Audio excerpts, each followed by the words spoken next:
My name is Mina Qureshi. For the last 3 years, I've played the quiet wife in a quiet house, tea on the warmer, shirts folded with military corners. My laughter kept small so it never bruised my husband's ego. Asher Vale, CEO of Neon Cortex, calls that support. I call it camouflage. Before I married him, I was a forensic accountant, the kind who reads a company the way a doctor reads an MRI. I can see what's broken long before it bleeds. Asher didn't invite me into his office today. He summoned me. The glass walls of his penthouse suite turned the city into a glittering backdrop for his performance. He didn't stand. He didn't offer a seat. He slid a folder across the desk like he was passing a receipt. Sign, he said. Clean divorce. Generous settlement. You'll be fine. I opened it slowly, like a woman who doesn't understand paperwork. Inside, divorce papers, a non-disparagement clause, and an NDA so tight it could strangle a scream. Asher leaned back, watching me the way you watch a candle you plan to blow out.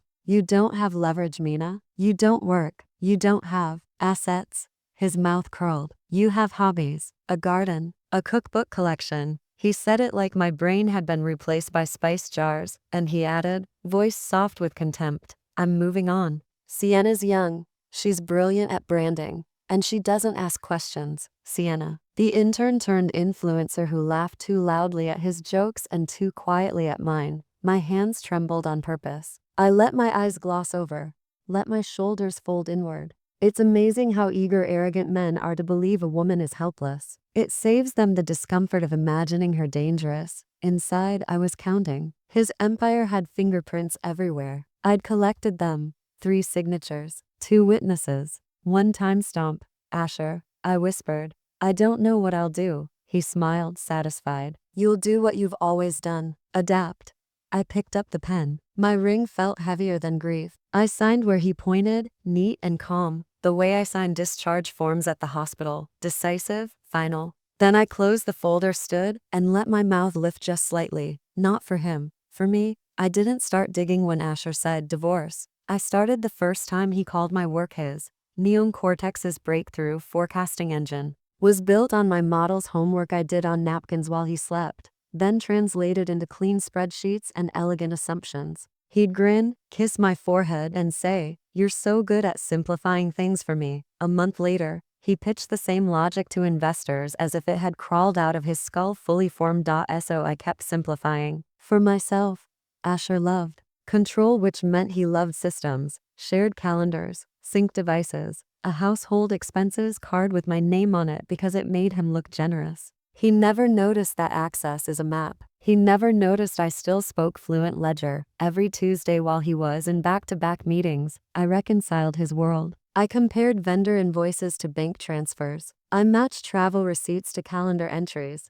I traced consulting fees to Shell LLCs registered under assistants' cousins. The numbers didn't just whisper, they sang. I built a private archive the way I used to build case files, date stamp screenshots, PDFs exported from portals I was authorized to use, and summaries written in plain language a judge wouldn't need an MBA to understand. I never broke a password. I never planted anything. I simply documented what already existed. And when I doubted myself, I met quietly with a compliance attorney, paid in cash, who told me, truth isn't revenge, it's evidence, and you have plenty of it. Then I followed the credit card trail to Sienna, gifts labeled market research, a second apartment paid through a pilot program, a monthly wire to an account that didn't belong to any employee, and the ugly crown, expense reports, reimbursed twice, once by the company, once by a nonprofit foundation that Asher chaired for publicity. My kill switch wasn't drama. It was timing.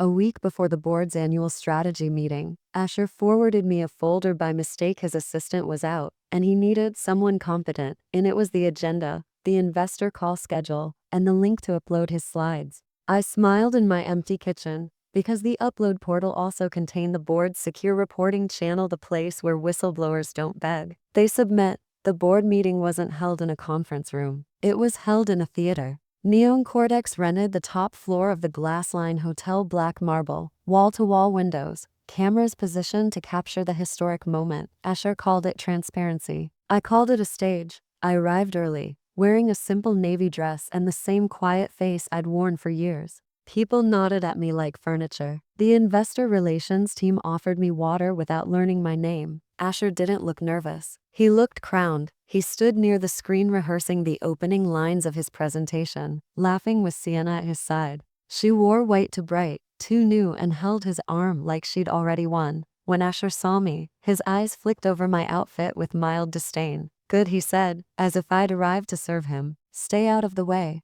I smiled politely. Of course. The meeting began. Board members filed in, sharp suits and sharper eyes. Asher took the stage, voice smooth as polished glass. He talked about ethics, compliance, a culture of accountability. He clicked through slides about growth projections and innovation. The room hummed with approval. Then he reached the section labeled Foundation Impact, the part designed to make him look like a saint with a spreadsheet. He clicked. The screen didn't show his slide. It showed mine. A clean, neutral dashboard titled Neon Cortex, Misappropriation and Self-Dealing Summary. For a fraction of a second, Asher's smile stayed frozen like his face hadn't gotten the message yet. Then his eyes widened. The room went still. Even Sienna's hand loosened on his sleeve. Asher fumbled with the clicker. That's the wrong file, is it?" a board member said sharply. On screen, each section opened like a trapdoor. Duplicate reimbursements, undisclosed related party transactions, foundation misuse, personal apartment payments disguised as pilot housing. Every claim had a receipt,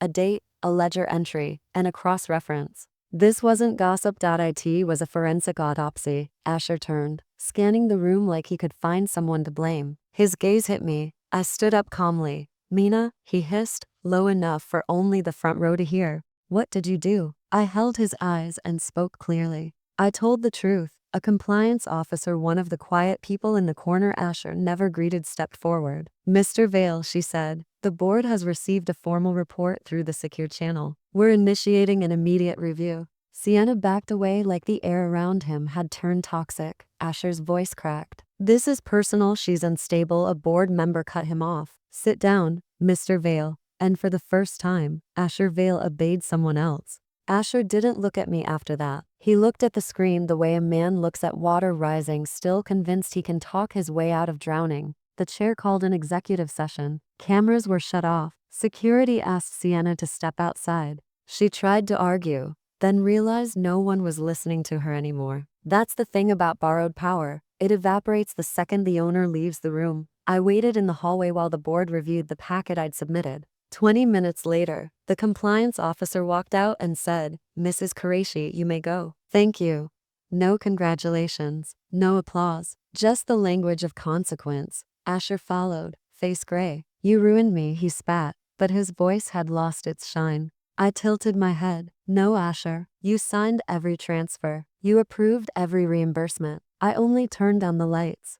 His lawyer called that night. The settlement offer vanished. The NDA vanished. Suddenly, they wanted amicable. Suddenly, they wanted mercy. I gave them something better. Terms. Asher resigned within 48 hours. The foundation froze its accounts. An investigation opened. Investors fled. The headlines used words he'd never attached to himself: fraud, breach, self-dealing. A week later, I walked into a small rented office with my name on the door. Qureshi Forensic Consulting. I didn't need his last name or his money. I needed my mind back. Sometimes I still remember the way he smirked and said I had hobbies. Now I balance books for whistleblowers, nonprofits, and women who've been told they're nothing. And every time a lie collapses under math, I smile quietly, domestically, dangerously.